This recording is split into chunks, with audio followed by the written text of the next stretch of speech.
గణేశాయ నమః. ఓం నమో వెంకటేశాయ. తిరుమలకు వెళ్ళే అలిపిరి సోపాన మార్గంలో భక్తులందరినీ ఆకర్షించే విధంగా ఒక అద్భుత శిల దర్శనమిస్తుంది. అదే తల ఏరుగుండు.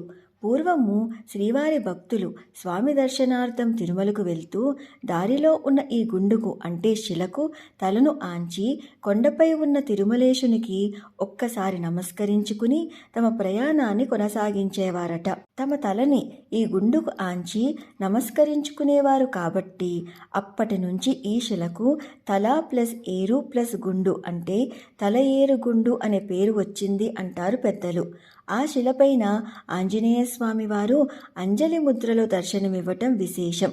అలిపిరి మెట్ల మార్గం ద్వారా కొండ ఎక్కేటప్పుడు ఒక్కసారి ఈ శిలకు కనుక తమ మోకాళ్ళను ఆనిస్తే మోకాళ్ళ నొప్పుల నుండి ఉపశమనం లభించి సునాయాసంగా కొండను ఎక్కవచ్చని భక్తుల ప్రగాఢ విశ్వాసం. దాంతో శతాబ్దాలుగా భక్తులు ఈ కొండకు తమ మోకాళ్ళను ఆనిస్తూ ఉండటం వల్ల వారి భక్తికి నిదర్శనంగా ఈ శిలపై మోకాళ్ళ గుర్తులను గమనించవచ్చు.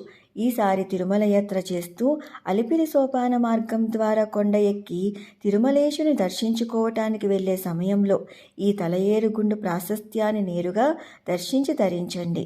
సర్వం శ్రీనివాసార్పితమస్తు. స్వస్తి. Like, share and subscribe. Krishna